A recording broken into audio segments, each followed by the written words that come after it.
I'm addicted to my phone because I'm so painfully lonely. I've just been in a bad place for a week or two now. I came out of a long-term relationship 3 months ago, very clean break, it just wasn't working and it was really civil. I can't leave my phone alone, I have to check it every 5 minutes even though I know there isn't a message, and I'm still disappointed when I see nothing's there. I don't know what's wrong with me, I just feel like I'm in a rut that I'm struggling to get out of. I got out today for a walk on my lunch break. I'm working from home even did some weights for the first time in a couple of months. I felt pretty good for a while and then I just sank back down to the pit I've been in recently. I don't even know what I'm feeling. Occasionally I feel like I want to cry, but for the most part I just feel emotionless. Has anyone experienced anything similar? And what helped them through whatever this is? Edit. Thank you so much everyone who offered advice, or even just discussed their experience with it. I'd love to reply to everyone, but I really wasn't expecting this many responses. So far I've decided to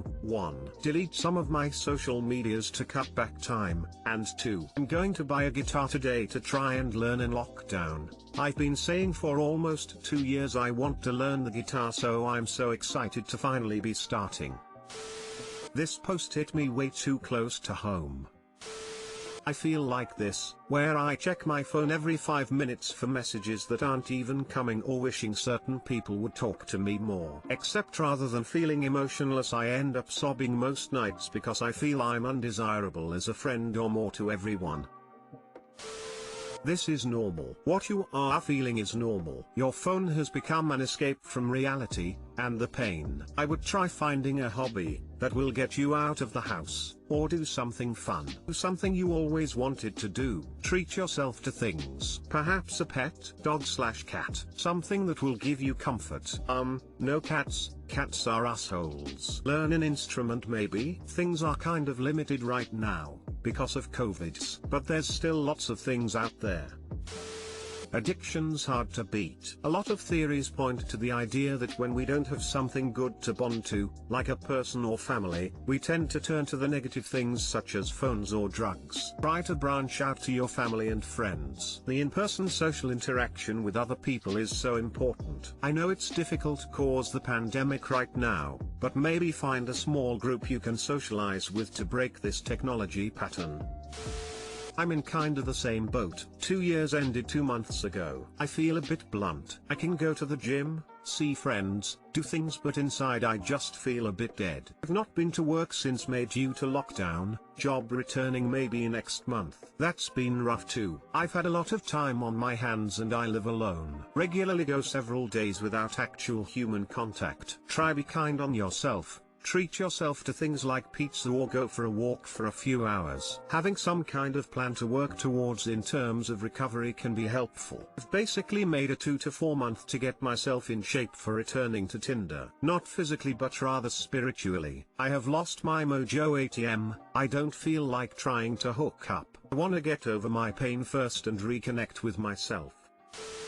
I think my boyfriend is trying to push our relationship off onto his friend. As the title suggests, I believe that my 24F boyfriend, 26 meters, is trying to actively move me to date his best friend. I've been dating my boyfriend, we'll call him Michael, for about a year now. We've known each other for years previous because we've always been in the same friends group since high school. His best friend, we'll call him John, has also been someone I've known for a long time because he's also in the group. John had asked me out years ago, but I turned him down because he's always been somewhat of a cocky guy who could never see he was ever wrong. Many people find him charming, but I think smarmy is a better word. He seemed offended but brushed it off and even told people that I had asked him out and he rejected me, which was fine because it didn't affect my life at all. After a few months all was forgotten and we just pretended the other one didn't exist, and that's how it's been for years. Until Michael asked me out randomly and I decided to give it a shot. It turned out we had a lot of similar hobbies and really had a good time, so we started dating shortly after that.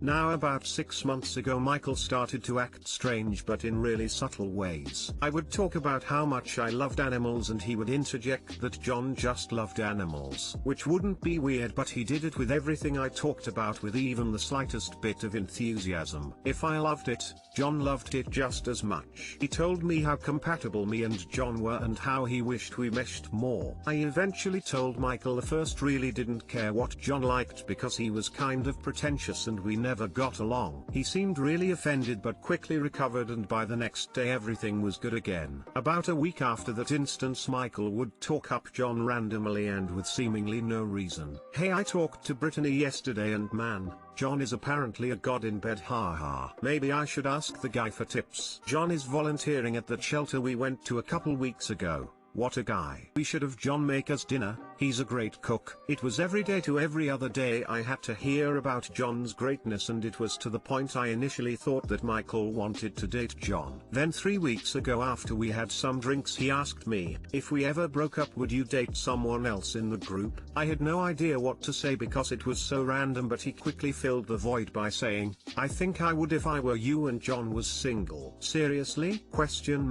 So 3 days ago I confronted him in the kitchen and told him that if he had anything he wanted to tell me I would listen to it no matter what, and that I would always be there for him. He seemed confused and told me he had no idea what I meant by that. So I brought up all the times he talked about John and how he would date him, and told him that if he really wanted to date John, the first understood and would support them. After all, they're best friends, so they obviously have a good connection. When I say he blew up, I cannot stress how angry he got. He used a dozen slurs for gay people and said he was disgusted I saw him like that and that he would never do something like that. We ended up getting in a huge fight over it because I certainly don't support his language or attitude toward LGBTQ folks, and that it was just a vibe I got from him and I didn't mean to mislabel him. We haven't really talked, but he's staying at his parents' house right now, and today John called me to tell me he doesn't support Michael's attitude toward me, and invited me over to talk about it, even saying that Michael was 100% okay with it?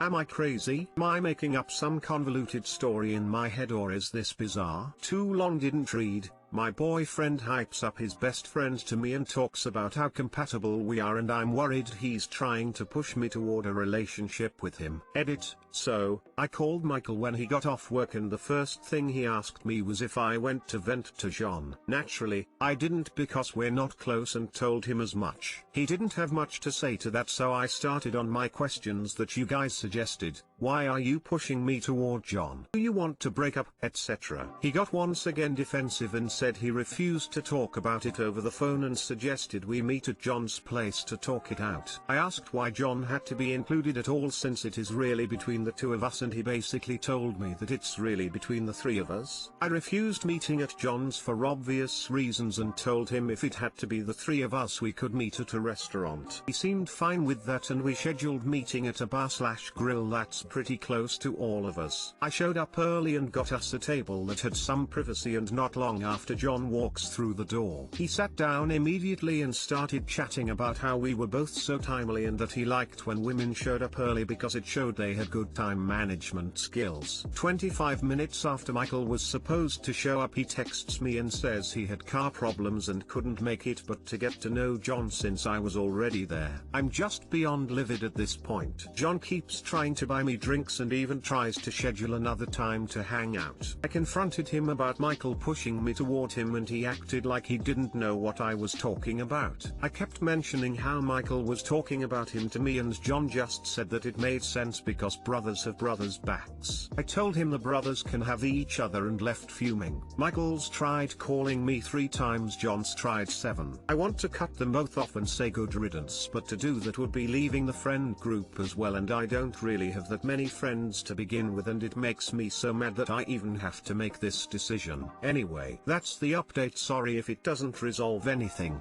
It makes me angry too. Update. I went to Michael's house pretty early this morning since I have work today and really needed this resolved. I had been up all night going back through the comments and trying to piece everything together, and honestly it was driving me crazy. Michael was alone when I got there, which was a relief because I pictured John showing up like a movie villain. He initially didn't want to let me in, which was really weird, but I told him I wasn't going to leave without talking to him about this. So he finally let me come in. We sat down to talk. I asked him about the last night, which he said he had car trouble but it was all fixed now. Convenient. I asked him a few more questions but was met with vague answers, so I decided to just cut to the chase and said, "Why do you want me to like John? Do you want me to date him? Do you want to have a threesome? What is it?" Once again, instead of answering, he just watched me from his stupid chair and then had the nerve to ask me who I told my suspicions to. So I said I'd been running them through my head but that my mom knew I was coming over to talk. She didn't, but he was starting to be really creepy. He got mad and said it wasn't like that and I was making him out to be the bad guy because they were,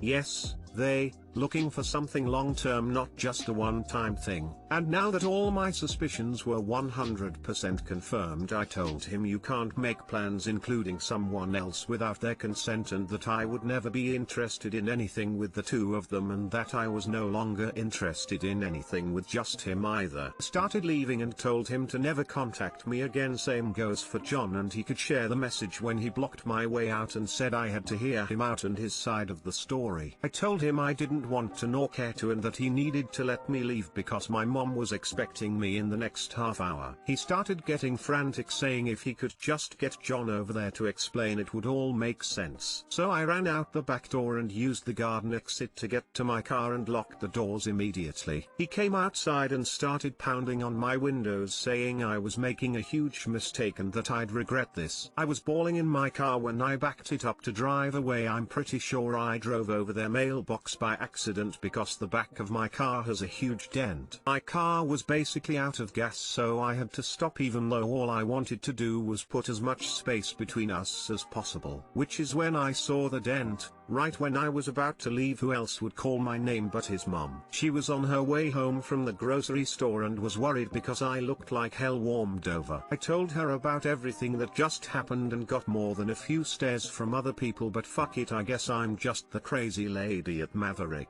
His mom looked horrified for me and told me to stay as far away from him as possible. She told me to come sit with her in her car, where she proceeded to ask me when I met Michael, which was high school. She figured as much and said that in middle school him and John raped a girl together and have a sealed record because they were minors and didn't mean to do it. She told me how sorry she was because she said it happened so long ago she thought he changed. She put him in therapy and thought he was better. She said if she had any idea there might have been a chance of this happening she would have told me immediately. I just gave her a quick bye and I'm so fucking scared of everything right now. I'm going to my mom's since they both know where I live. I sent a mass text out to everyone in the group detailing everything, and so far 3 people have said they support me, so that's good, I guess. What do I even do? I'm never talking to them again. I've already blocked them both on everything I could think of, but I've been getting hidden number calls since. I'm considering going into the police station to file a harassment complaint so that it's at least documented. My mom said she's going to call my uncle who works at the court and see what the next best step is. Thank you guys so much. I don't know if I would have confronted Michael without you guys confirming how weird this was. I'm terrified but glad that I at least know what's going on now. My mom's here as my support right now, and some of the girls are coming over later tonight just to make sure I'm okay. I'm sorry if this only makes some sense. The adrenaline still hasn't left me and my hands are unsteady. I appreciate every single one of you who took time to help me out because I think I got out just in time. Honestly, thank you guys.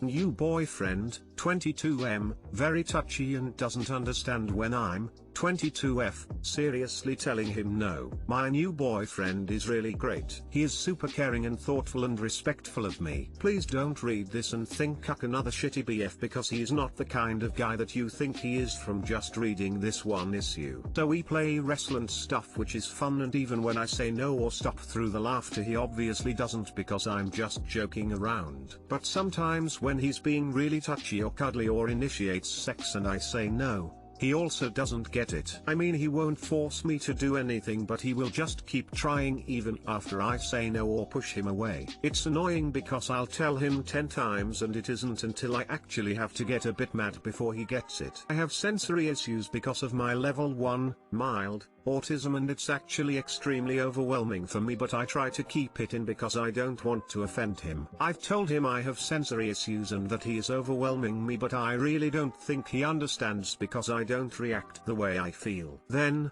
he started touching me and I tried to get off and say stop and no, but it didn't work. Unfortunately, a symptom of mild autism when we are overwhelmed is disassociation. I went into a disassociation episode and couldn't get out of it for an hour. It was horrible. Everything looked fake, I felt dizzy, I felt like I was in a video game, nothing felt real to touch. I was extremely anxious. He was super helpful though and didn't touch me at all and was just talking me through it. I was embarrassed, but he kept just saying he's here for me and not to worry, but I really just don't think he understood that he caused it. I couldn't speak, it was such a bad episode. I wish I wasn't like this, but I am. I also feel really bad to tell him that because he was just showing my affection. I just don't think he understands. Edit. Okay, so I understand now that it's not okay and it is intentional. I really was feeling guilty before and now I feel a bit valid for having these feelings. I also realize now that my no's should be enough.